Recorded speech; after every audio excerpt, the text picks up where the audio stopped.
Olá, eu sou Andréa Flores e nós vamos tratar hoje de dois assuntos. A aplicação da lei penal no tempo, que vem disposta dos artigos 1º ao artigo 4º do Código Penal, e depois a gente passa a falar da aplicação da lei penal no espaço, e a gente caminha do 5º até o artigo 9º.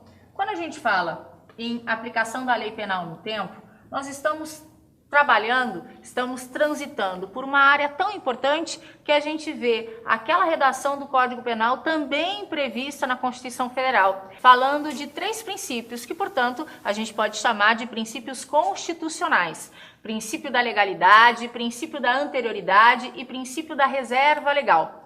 Os 3, eles estão inseridos dentro desse artigo 1º, que diz que não há crime sem lei anterior que o defina, nem pena sem prévia cominação da lei.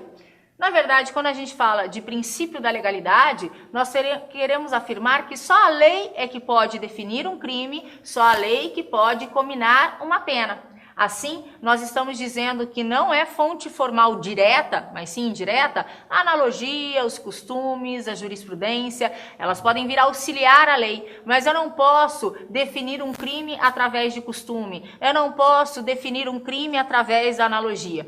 Podemos dizer que com o princípio da legalidade, a gente rechaça no nosso ordenamento jurídico o furto de uso. Nós temos lá no artigo 155 do Código Penal o chamado delito de furto, subtrair para si ou para outrem coisa alheia móvel. O que seria o furto de uso? Quando a gente subtrai coisa alheia móvel, mas sem esse dolo de posse.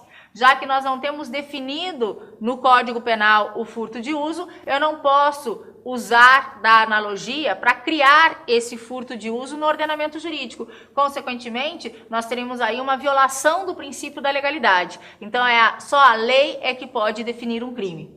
Já o princípio da anterioridade, ainda redigido no artigo 1º do Código Penal, é aquele que vem dizer qual é a ordem dos fatores. Primeiro eu tenho a lei para depois ter o crime. E eu tenho que ter então uma lei anterior que defina o crime, uma lei anterior que comine a pena. Essa ordem então é trazida, é reforçada pelo chamado princípio da anterioridade. Já o princípio da reserva legal, ele é trazido doutrinariamente de 2 formas completamente diferentes. Para alguns doutrinadores, a reserva legal é como se a gente desse um enfoque mais forte ainda à legalidade, ao sentido da legalidade formal.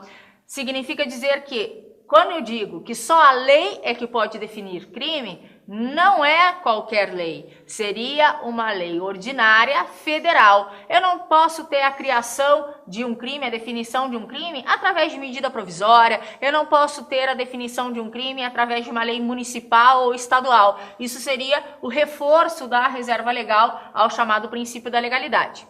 Mas para outra parte da doutrina, a gente conceitua o princípio da reserva legal de forma bem diferente. Reserva legal seria o princípio que garante que o legislador ele não vai definir crimes com conceitos vagos e indeterminados, como era, por exemplo, o nosso crime de tortura, quando era previsto exclusivamente no ECA, no Estatuto da Criança e do Adolescente, que falava em torturar criança. Como é que eu torturo uma criança? Às vezes é chupando um pirulito e não oferecendo a ela. Então, como era um conceito vago, ele foi declarado inconstitucional. Hoje nós temos a tortura como crime prevista em lei especial.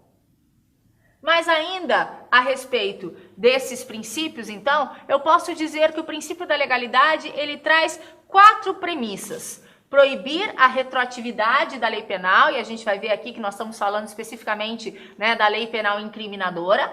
Proibir a criação de crimes e penas pelos costumes, como eu disse, costumes e analogia.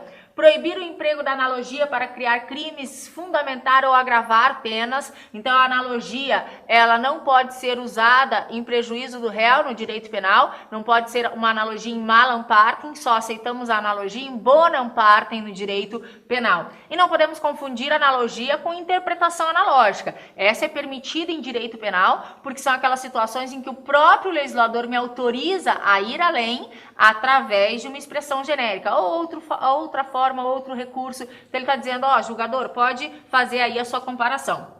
E por fim, proibir incriminações vagas e indeterminadas, que para alguns está inserido no princípio da reserva legal. Então é como se dentro desse artigo 1º eu tivesse essas 4 proibições.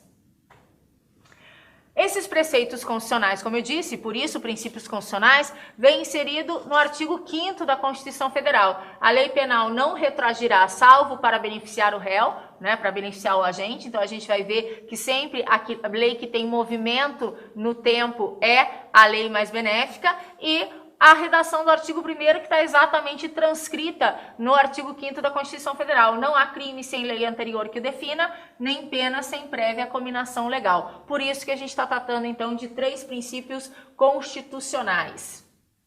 Mas é importante a gente saber que quando eu falo em princípio da legalidade, existe uma subdivisão que é trazida pela doutrina.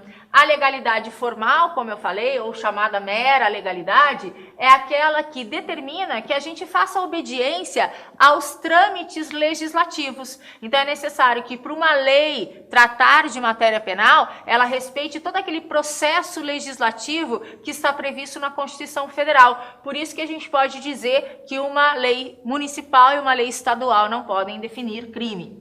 A legalidade material ou estrita legalidade é aquela que analisa se essa lei penal ela não fere algumas regras e garantias fundamentais. Então, determinados crimes que ofenderiam as nossas garantias fundamentais. Então, isso que a gente tem que analisar quando fala em legalidade. E a vigência e validade, qual é a diferença? A vigência de uma lei se dá a partir do seu período de vacatio legis. E aqui, então, a gente vai ver como é que se conta essa vacatio legis daqui a pouquinho. Então, é quando começa efetivamente valer uma lei. É após o período de vacatio, que é para a população tomar conhecimento da sua existência. Mas para que ela efetivamente possa ser aplicada, não basta a vigência, ela tem que estar conforme o texto constitucional. Então é como se a gente analisasse 2 aspectos. Olha, ela está formalmente pronta, mas vamos ver se ela está materialmente pronta, se esse novo crime ele não afronta alguma garantia fundamental. É a divisão então entre vigência e validade, como a gente viu legalidade material e legalidade formal.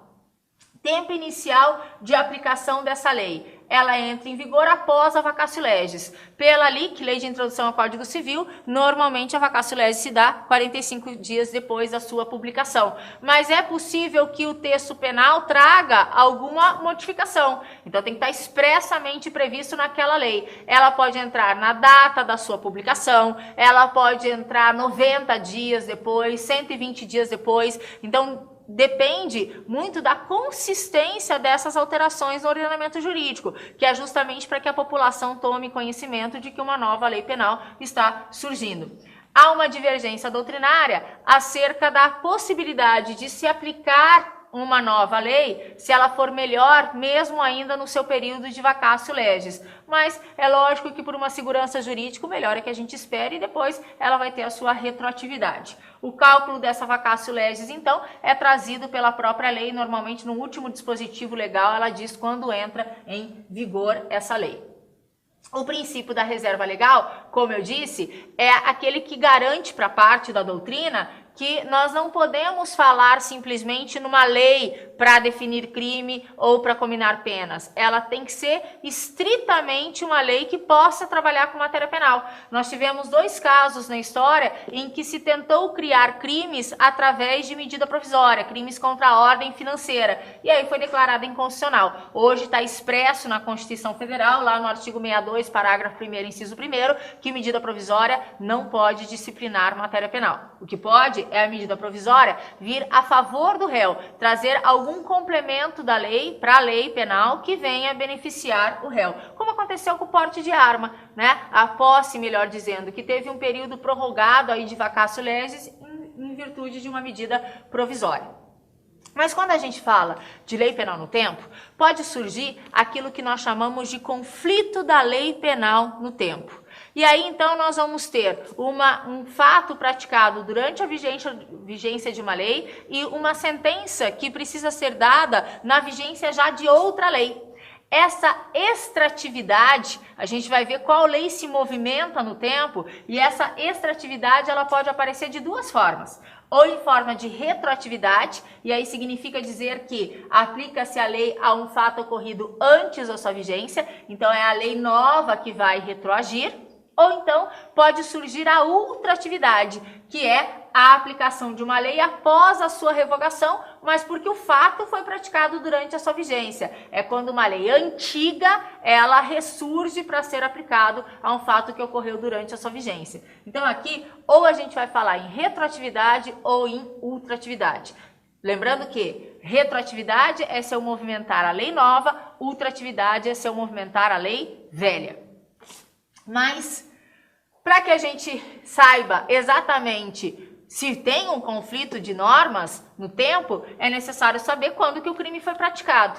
E o tempo do crime, de acordo com o Código Penal, nós adotamos a teoria da atividade, é aquele em que ocorreu a ação ou omissão, ainda que outro seja o momento do seu resultado. Então, cuidado aqui. Tempo do crime, artigo 4º, teoria da atividade. Lugar do crime, eu considero como sendo teoria mista ou da ubiquidade. Aí sim, tanto vale ser ação ou omissão, quanto o momento o lugar do resultado. A exceção que nós temos a esse artigo 4º está lá na prescrição, quando se fala do início do prazo prescricional, que é a teoria do resultado. Mas o que interessa agora para a gente é a regra. Mas para falar de conflito da lei penal no tempo, a gente tem que se familiarizar com essas expressõezinhas relacionadas ao tipo de lei nova que surge. Uma novatio legis incriminador, nós podemos ter uma abolitio criminis, uma novatio legis in melius ou uma novatio legis in pejus. O que significa cada uma delas? A novatio legis incriminadora é aquela nova lei que define um crime que antes não era, um fato que antes não era considerado crime no ordenamento jurídico. Abolitio criminis é exatamente o contrário. É essa nova lei que vem apagar um crime, tirar um crime do ordenamento jurídico. A novatio legis in melius é aquela nova lei melhor.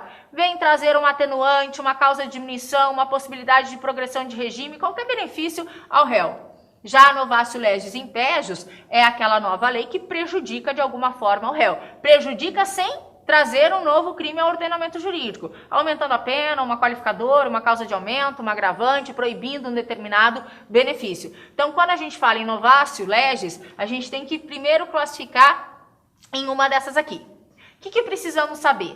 Que para classificar, eu não preciso necessariamente falar da lei inteira. Então, quando eu vou classificar em novatio legis incriminador, abolitio, novatio legis in melius ou in pejus, eu não preciso colocar a lei inteira numa dessas classificações. Às vezes, um artigo é abolitio criminis, outro artigo dessa lei é incriminadora, um parágrafo pode ser in melius e um parágrafo pode ser in pejus. Isso aconteceu, por exemplo, com a nova lei de drogas. Ela trouxe algumas modificações que prejudicaram o traficante, que trouxeram novas tipificações, como, por exemplo, o financiamento ao tráfico, mas, ao mesmo tempo, ela trouxe tratamento mais brando em outras situações. E aí, consequentemente, a gente tem um misto disso tudo numa única lei.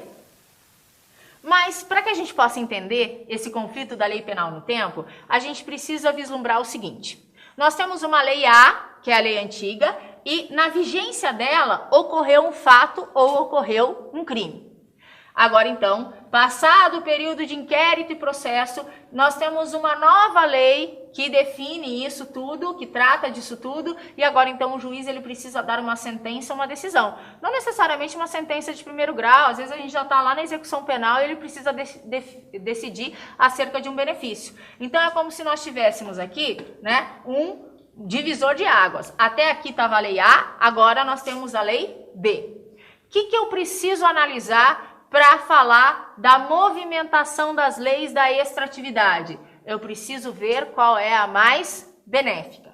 Se eu encontrar a lei B como sendo a mais benéfica, ela vai ter um movimento de retroatividade. A lei nova vai para trás, ou seja, ela vai ser aplicada a um fato anterior à sua vigência. Mas se em contrapartida nós definirmos que a lei A é a mais benéfica, ela vai ter um movimento de ultratividade, ou seja, ela vai ser aplicada mesmo após a sua morte, mesmo após a sua revogação, mas porque o fato foi praticado durante a sua vigência. Então, lembrando sempre que retroatividade é da lei B, ultratividade é da lei A. Então, a mais antiga se movimentar ultraje, a mais nova se movimentar retroage.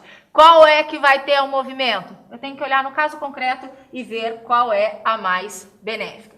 Mas pode acontecer de nós termos uma sucessão de leis no tempo. Entre o fato e a decisão, eu já estou na terceira lei. Então, a lei foi praticada na vigência, o fato, foi praticado na vigência da lei A, o inquérito e o processo tramitou durante a lei B e agora nós já estamos na lei C. E agora, qual vai ser aplicada? A mais benéfica. Se a mais benéfica for a lei C, eu vou dizer que ela retroage. Se a mais benéfica for a lei A, eu vou dizer que ela ultraje. E se a mais benéfica for a lei B, Andréia? Aí eu posso falar das duas formas. Ela ultraje com relação à sentença, mas ela retroage com relação à data do fato. Então, sempre que eu tiver um conflito da lei penal no tempo, o que eu vou analisar é qual a lei mais benéfica. É essa que vai ter extratividade e aí eu vejo onde ela está para dizer se ela retroage ou se ela ultraje. Mas pode acontecer de nós não termos exatamente uma mais benéfica, né? Depende para onde que a gente olha. E aí então surge o que nós chamamos de combinação da lei. Essa combinação da lei hoje ela não está prevista em lei, não está autorizada em lei e há bastante divergência na doutrina e na jurisprudência acerca da sua possibilidade. Quando que nós teríamos que fazer uma combinação de leis? Quando não é possível a gente afirmar qual delas é a mais benéfica. E um exemplo disso está no artigo 129, parágrafo 9º do Código Penal, a famosa lesão corporal leve em violência doméstica. Para alguns, é importante a gente frisar que essa violência doméstica no crime de lesão corporal não surgiu com a Lei Maria da Penha. Na verdade, ela surgiu antes disso, em 2004, com a Lei 10.886. Nesse momento, o legislador colocou lá o nome iuris de violência doméstica e aumentou a pena de lesão leve do caput do 129 para 6 meses a 1 ano. Foi o tipo da lei que teve vigência, mas não teve eficácia. E por que não teve eficácia? Porque, embora ele tenha aumentado a pena mínima, continuou a pena máxima de 1 ano, continuou indo para juizado especial. Então, não teve muito reflexo na prática. E em 2006, aí sim, com a Lei Maria da Penha, o legislador alterou novamente essa pena da lesão leve, né, qualificada pela violência doméstica, e colocou então em novos patamares, de 3 meses a 3 anos. E aí, qual lei é a mais benéfica? A de 2004 ou a de 2006? Depende. Se eu pensar na pena mínima, eu vou dizer que a mais benéfica é a nova. Se eu pensar na pena máxima, eu vou dizer que a mais benéfica é a pena antiga. A combinação de leis seria isso. Eu colocar esses 3 meses daqui com o 1 ano de 2006. Isso seria a combinação. Grande parte da doutrina e da jurisprudência rechaçam essa combinação de leis, dizendo que isso viola o princípio da legalidade, porque, na verdade, se o juiz assim fizer, ele estará criando uma terceira lei, então violando o princípio da legalidade. Então, combinação de leis é isso, é a gente pegar um pedacinho de cada para dar o tratamento mais benéfico ao réu. É importante sabermos a quem compete fazer a aplicação da lei mais benéfica. Se a gente estiver no curso do processo, é o juiz de 1º grau. Se nós estivermos já em grau de recurso, vai ser o tribunal que estiver analisando aquele recurso. E se já estiver na fase de execução penal, nada impede que o próprio juiz de execução penal aplique essa novatio legis in melius, né? Ou até mesmo uma abolitio criminis. Se houver a necessidade de análise de mérito, aí necessariamente teria que, mesmo na execução penal, ir para o Tribunal de Justiça. Então aqui, né, cada um pode dar a aplicação da lei mais benéfica. Continuando nos nossos dispositivos penais, a gente chega à aplicação da lei penal no espaço. Esses artigos, do artigo 5º ao artigo 9º, eles precisam ser manuseados toda vez que a gente quer dizer se um crime aconteceu aqui no Brasil e por envolver estrangeiro ou alguma embarcação, aeronave estrangeira, se mesmo assim a gente aplica a lei penal brasileira, ou quando a gente se questiona, posso aplicar a lei penal brasileira a um crime que ocorreu fora do Brasil? Então, são esses dispositivos legais que respondem a essas nossas dúvidas. E aí, então, a primeira coisa que precisamos saber é o conceito de território. O que é considerado território brasileiro? O nosso conceito de território é toda a nossa, né? Imaginamos que isso aqui é o mapa do Brasil, é toda a parte terrestre que nós temos, mas também a parte de água, nosso mar territorial e o espaço aéreo subjacente ao solo e ao mar. Também vamos considerar como sendo território brasileiro as embarcações e aeronaves. Então aqui, quando a gente fala de embarcação e aeronave, a gente precisa olhar para duas coisas. Primeiro, para a natureza jurídica. Ela é pública ou ela é privada? Se ela for pública e ostentar aqui a nossa bandeira do Brasil, ela é território brasileiro onde quer que ela se encontre. Então ela pode estar dentro das nossas 12 milhas, ela pode estar aqui em alto mar, que é água internacional, ela pode estar dentro das 12 milhas, né, de um outro país, vamos imaginar que aqui é Portugal. Onde quer que ela se encontre, eu vou considerar como sendo território brasileiro. Mas se em contrapartida eu tiver aqui, vou apagar, em vez de uma embarcação de natureza pública, ela for uma embarcação privada,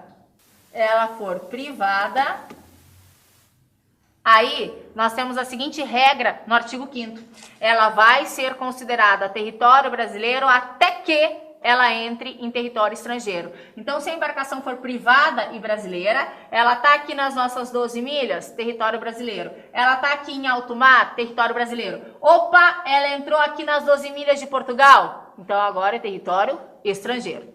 O mesmo raciocínio que a gente faz para as nossas embarcações e aeronaves, nós vamos fazer também para as embarcações e aeronaves estrangeiras. Então, se ao invés de ter uma embarcação brasileira, eu tiver uma embarcação japonesa pública, ela é território japonês onde quer que se encontre, mesmo aqui nas nossas 12 milhas. Se a embarcação for japonesa e privada, ela é território japonês até que ela entre aqui nas nossas 12 milhas. Então, tudo isso vem descrito no artigo 5º do Código Penal, que vem tratar do conceito de território brasileiro. Mas para falar de lei penal no espaço, a gente precisa saber que o artigo 5º, ele adotou o princípio da territorialidade. Mas a gente chama isso de uma territorialidade temperada, porque nós aplicamos a lei penal brasileira aos crimes ocorridos em território brasileiro, mas, no entanto, a gente respeita determinadas convenções, tratados e regras de direito internacional. Então, não é extremada e sim temperada, né? Pode ser que algumas regras que a gente tenha no Código Penal sejam alteradas em virtude de tratados, convenções e regras internacionais. Já no artigo 6º, como eu disse lá atrás, a gente tem o conceito de lugar do crime. O que é efetivamente lugar do crime? É quando a gente tem ou o crime praticado aqui, a ação ou omissão aqui no Brasil, ou o resultado que deveria acontecer. Então, nós adotamos aqui, diferentemente de tempo do crime, que é teoria da atividade, lugar do crime é teoria mista ou da ubiquidade. Então, considera-se praticado o crime no lugar onde se deu a ação ou omissão, no todo ou em parte, bem como onde se produziu ou deveria produzir-se o resultado. Onde que é importante a gente aplicar esse artigo 6º? Nos crimes à distância, que envolve 2 países, então a gente pode pegar numa faixa aqui de fronteira, né, de um lado Ponta Porã, do outro lado Pedro Juan Caballero. Nesse caso, se o agente ele efetua o disparo de arma de fogo do lado de Ponta Porã e a vítima cai em Pedro Juan Caballero, eu tenho aqui um crime à distância. Os 2 países são o lugar do crime. E crime em trânsito é aquele que envolve no mínimo 3 países e acontece muito facilmente com o tráfico internacional de drogas. A droga é produzida num determinado país, né? E a gente tem aqui Bolívia, Paraguai, em que a gente sabe que são produtores de determinadas drogas. Essa droga passa pelo Brasil, mas ela arruma a Espanha ou algum outro país europeu. Nesse caso, nós temos o crime em trânsito. Como é que eu vou considerar qual desses países é lugar do crime? De acordo com o nosso artigo 6º, todos eles são lugar do crime. O Brasil é lugar do crime? Posso aplicar a lei penal brasileira? Sim, pois onde ocorreu a ação, no todo ou em parte. Parte da droga passou, a droga passou também aqui no Brasil, então eu posso considerar o Brasil como sendo o lugar do crime. Então essas são as regrinhas que a gente tem para poder voltar e aplicar lá o nosso artigo 5º. Mas além do princípio da territorialidade, nós temos o da extraterritorialidade. E aí nós vamos ter que manusear esses princípios, esses subprincípios da extraterritorialidade, toda vez que o crime ocorrer fora do território brasileiro. E quando que pode acontecer esse crime fora do território brasileiro, né? Num país, numa embarcação estrangeira que seja em águas internacionais. Então, nesse caso, surgem 4 subprincípios da extraterritorialidade. O princípio da defesa e proteção, ele diz o seguinte: não me interessa onde ocorreu o crime, não me interessa quem praticou e a nacionalidade de quem praticou esse crime. O que me interessa é que o bem jurídico ele é nacional. Então nós vamos querer aplicar sim a lei penal brasileira. Já o princípio da nacionalidade ativa, ele diz, olha, não me interessa onde ocorreu o crime, não me interessa a nacionalidade da vítima. Eu tenho interesse em aplicar a lei penal brasileira porque o autor do crime é brasileiro. Já o princípio da representação, ele se refere especificamente a embarcações e aeronaves. Quando essas embarcações e aeronaves forem privadas, mas tiverem a bandeira do Brasil, elas representam o Brasil. E aí, então, se nesses países onde ocorreu o crime, a embarcação estava portada num país, estava sobrevoando um país, lá não quiserem punir, então, vem para o Brasil que a gente pune porque essa embarcação representa o meu país. E por fim, o princípio da justiça universal. O princípio da justiça universal diz, olha, não me interessa onde ocorreu o crime, não me interessa a nacionalidade do sujeito ativo, não me interessa a nacionalidade do sujeito passivo. Eu tenho interesse em punir porque o crime é de relevância universal. Importante dizer que existem outros princípios dentro desse princípio da extraterritorialidade, mas nós só vamos tratar dos 4 que foram efetivamente recepcionados pelo artigo 7º do Código Penal. E o artigo 7º é um senhor artigo, né? Ele é bastante extenso. Então, nós vamos ver que a extraterritorialidade, ela pode ser incondicionada ou a extraterritorialidade pode ser condicionada. Qual é a diferença disso? Vamos ver. A extraterritorialidade incondicionada, que é trazida pelo artigo 7º, inciso 1º, é aquela que diz que nós vamos aplicar a lei penal brasileira ao crime ocorrido fora do Brasil, independentemente do outro país também querer punir o autor desse fato. Nós temos 4 situações arroladas nesse artigo 7º, inciso 1º, que trazem a extraterritorialidade incondicionada. Nos crimes praticados contra a vida ou a liberdade do presidente da República, e aí é importante reforçar, né, crimes contra a vida são aqueles trazidos do artigo 121 ao artigo 128. Hoje, né, a gente pode dizer que o presidente da República ele pode ser vítima de um homicídio, de uma tentativa de homicídio ou de uma instigação ao suicídio. Já passou a fase do infanticídio e do aborto. Crimes contra a liberdade do presidente são aqueles que estão previstos dentro do capítulo dos crimes contra a liberdade. Lá a gente tem o sequestro ao cárcere privado, a própria ameaça, a constrangimento ilegal. Então, alguns crimes que estão previstos nesses capítulos. Contra o patrimônio público ou a fé pública. Então, na linha B do artigo 7º, inciso 1º, a gente vê que nós também protegemos, independentemente de onde ocorre, se vai haver punição ou não, aqueles crimes que foram feitos contra o patrimônio público, seja da União, do Estado, do município, do Distrito Federal ou a fé pública. O que são os crimes contra a fé pública? Aqueles de falso, uma falsificação de moeda, uma falsidade ideológica, uma falsificação de documento. Eles estão lá do artigo 289 até o 311 do Código Penal. Crimes contra a administração pública por quem está a seu serviço. Não necessariamente brasileiro, mas que trabalhe na administração pública e que esteja no exterior, né? Então, nesses casos, a administração pública, nós temos também um título do Código Penal, começa lá no artigo 312 do CP, todos esses crimes, quando praticados por quem está a serviço da administração pública, independentemente de onde ocorra, nós vamos fazer a aplicação da lei penal brasileira. E, por fim, o crime de genocídio, quando a gente for brasileiro ou domiciliado no Brasil. Então, aqui não me interessa onde ocorreu o crime, não me interessa quem praticou, né? E não me interessa quem são as vítimas desse genocídio. O Brasil, ele tem interesse na responsabilização desse agente. No artigo 7º, inciso 2º, a gente tem a extraterritorialidade condicionada. Assim como lá no parágrafo 3º que a gente vai ver daqui a pouquinho. Nesses casos, o Brasil, ele tem interesse de aplicar a lei penal brasileira mesmo ao crime ocorrendo fora do Brasil. Só que aqui nós vamos ter que ter o seguinte cuidado: a gente só vai poder aplicar efetivamente a lei penal brasileira se presentes algumas condições que a gente vai conhecer daqui a pouquinho. Nesses casos, então, o Brasil tem interesse em aplicar a lei penal brasileira aos crimes que, por tratado ou convenção, o Brasil se obrigou a reprimir, como, por exemplo, o tráfico de drogas, tráfico de pessoas, né? Então, são crimes que, em razão da relevância, o Brasil ele fala: olha, não me interessa onde ocorreu, quem praticou e contra quem foi praticado. É de justiça universal, nós temos interesse em punir. Crime praticado por brasileiro. Então, se um brasileiro praticar crime lá fora, a gente tem interesse de aplicar a lei penal brasileira. Vamos ver daqui a pouquinho se isso sempre é possível.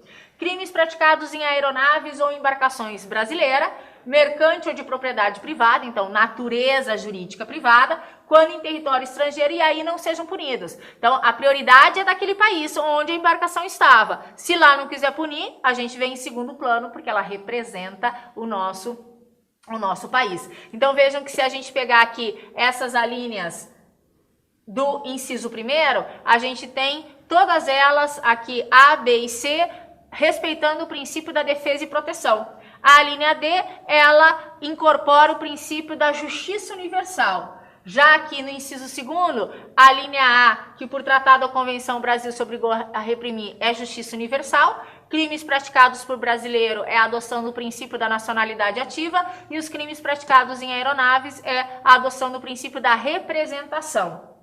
Mas quais são as condições para que o Brasil realmente possa aplicar a lei penal brasileira nesses casos do artigo 7º, inciso 2º?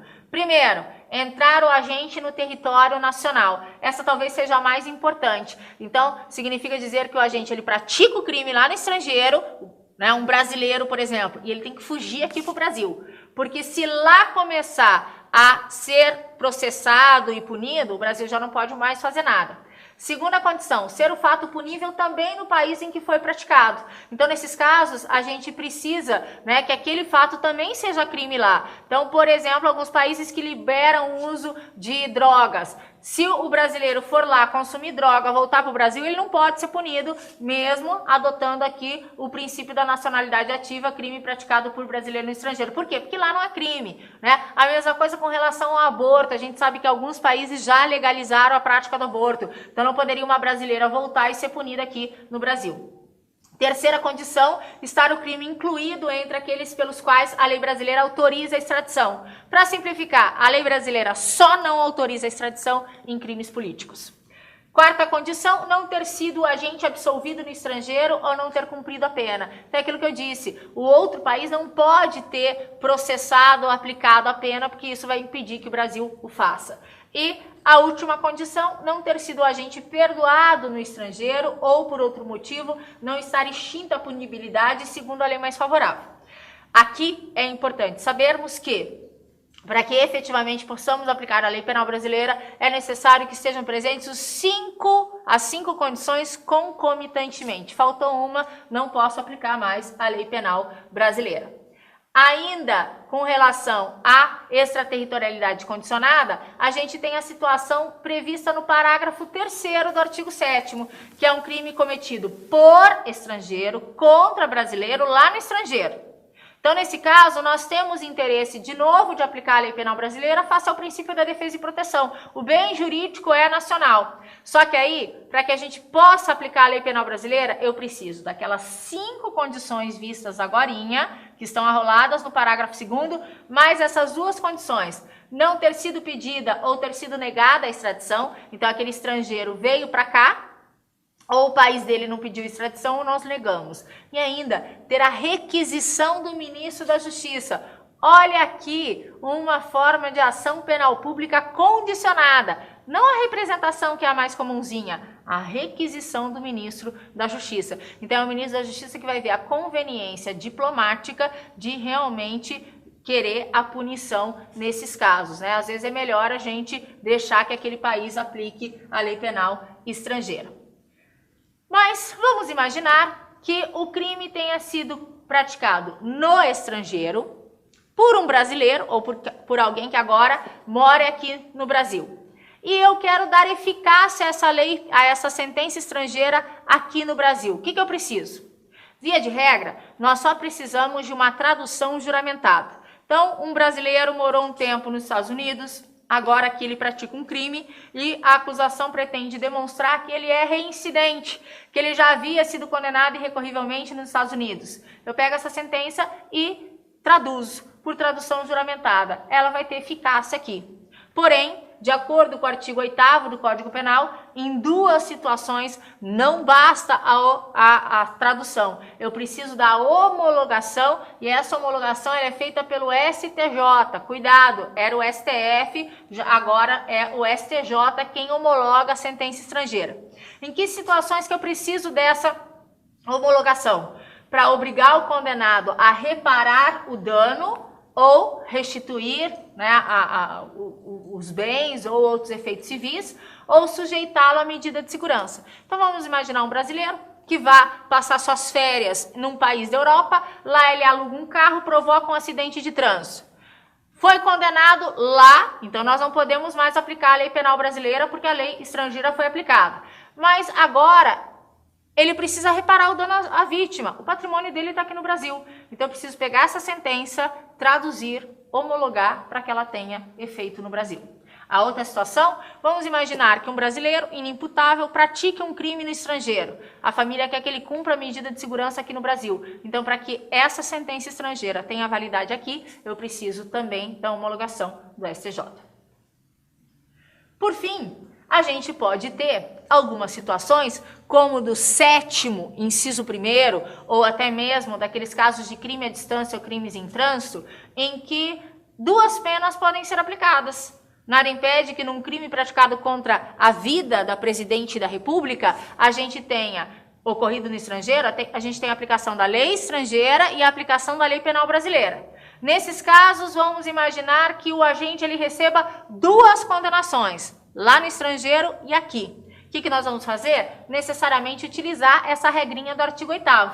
Neste caso, se as penas forem de natureza idêntica, elas serão computadas. Eu desconto. Então vamos imaginar que lá no estrangeiro ele foi condenado a 10 anos por essa tentativa de homicídio contra a presidente da República. Aqui no Brasil, ele foi condenado a 19 anos. O que vai acontecer? Se ele cumprir esses 10 anos lá, ele volta aqui para o Brasil, eu desconto os 10 anos, resta ele cumprir aqui no Brasil 9 anos. Mas eu só posso fazer se elas forem de natureza idêntica. Privativa de liberdade com privativa de liberdade, restritiva de direito com restritiva de direito, multa com multa. Se forem penas de natureza distinta, elas serão atenuadas. Então vamos imaginar que no país onde o crime ocorreu, o agente tenha recebido simplesmente uma pena de multa. Aqui ele foi condenado a 5 anos. O juiz, com discricionariedade, ele vai dizer quanto que essa multa vai atenuar nessa pena a que ele foi condenado. Não existe uma tabela para fazer isso, fica à margem de discricionariedade do magistrado. Agora, então, vamos resolver os nossos exercícios acerca da aplicação da lei penal no tempo e no espaço. No 10º exame de ordem, Felipe foi condenado em janeiro de 2011 a pena de 5 anos de reclusão pela prática do crime de tráfico de drogas, ocorrido em 2006, considerando-se que a Lei 11.464, que modificou o período para a progressão de regime nos crimes hediondos para 2/5, lembra que era 1/6, né, a regra, em casos de réu primário, foi publicada em março de 2007. É correto afirmar que, então a gente tem aqui a lei penal, o conflito da lei penal no tempo. Antes era 1/6, passou a ser 2/5. O fato foi praticado na lei A, agora o juiz tem que dar a decisãozinha aqui, o juiz de execução penal, na lei B. O que vai acontecer? Nós vamos ter que ter necessariamente a ultratividade da lei mais benéfica. Vamos ver onde é que está isso? Se reputará cumprido o requisito objetivo, que é tempo de pena cumprido, para a progressão de regime, quando Felipe completar 1/6 do cumprimento da pena, uma vez que o crime foi praticado antes da Lei 11.464. Então, de prima, a gente tem a resposta certa. No que está errado aqui? Aqui está falando que não, que ele vai ter progressão com 2/5, que a gente aplicaria a lei nova mais grave. Errado. Aqui está errado por quê? Porque fala em requisito subjetivo. Não, o requisito é objetivo, é tempo de pena que ele já cumpriu. Ele tem que cumprir 1/6 da pena de 5 anos a que ele foi condenado. Próximo exercíciozinho, acerca da aplicação da lei penal no tempo e no espaço, assinale a alternativa correta. Se um funcionário público a serviço do Brasil, na Itália, praticar naquele país crime de corrupção passiva, que é o artigo 317 do Código Penal, ficará sujeito à lei penal brasileira em face do princípio da extraterritorialidade? Sim, é o artigo 7º, inciso 1º, a linha C. Crimes praticados contra a administração pública por quem está a seu serviço. Aplica-se a lei penal brasileira incondicionalmente. E se ele for condenado lá também? A gente vai usar o artigo 8º, vai fazer aquela compensação das penas. Por que a B não está certa? O ordenamento jurídico penal brasileiro prevê a combinação de leis sucessivas sempre que a fusão penal puder beneficiar o réu. Não, a gente não tem a previsão de combinação de leis. Lembra que eu disse que ela é bem rechaçada na doutrina e na jurisprudência e não está previsto em nenhum dispositivo legal. A C. Na ocorrência de sucessão de leis penais no tempo, não será possível a aplicação da lei penal intermediária, mesmo se ela configurar a lei mais favorável. Pode sim. E aí lembra que a lei B que eu coloquei, ela pode ultragir com relação a sentença e retroagir com relação ao fato. Ela tem os dois movimentos, na verdade. As leis penais temporárias e excepcionais, está lá no artigo 3º do Código Penal, são dotadas de ultratividade. Sim, até aqui está certíssimo. Por tal motivo, são aplicáveis a qualquer delito, desde que seus resultados tenham ocorrido durante a sua vigência. Não, na verdade, a gente vai aplicar aqueles crimes que ela comina, praticados durante a sua vigência, e aí então ela vai ter ultratividade. Cessou a sua vigência, aqueles fatos que vierem depois, eu aplico a nova lei. 7º exame de ordem. John, cidadão inglês, capitão de uma embarcação particular de bandeira americana, é assassinado por José, cidadão brasileiro, dentro do aludido barco que se encontrava atracado no Porto de Santos, no estado de São Paulo. Nesse contexto, é correto afirmar que a lei brasileira... Então, eu tenho um crime praticado por brasileiro contra estrangeiro em uma embarcação estrangeira. O que a gente precisa saber? Qual é a natureza jurídica dessa embarcação? Não é aplicável a lei penal brasileira, uma vez que a embarcação é americana, devendo José ser processado de acordo com a lei estadunidense. Não, se a embarcação fosse pública, sim, mas ela é uma embarcação privada. É aplicável, uma vez que a embarcação estrangeira de propriedade privada estava atracada no território nacional. Então, aqui, a gente, para dizer que aplica-se a lei penal brasileira, primeiro eu tenho que utilizar lá o artigo 5º, para dizer que ocorreu em território brasileiro. E aí, então, eu vou aplicar a lei penal brasileira face ao princípio da territorialidade, tá? Essa é a alternativa certa, a alternativa B. Muito obrigado por estar comigo nessa aplicação da lei penal no tempo e no espaço. Eu sou Andréa Flores, a gente volta a se encontrar.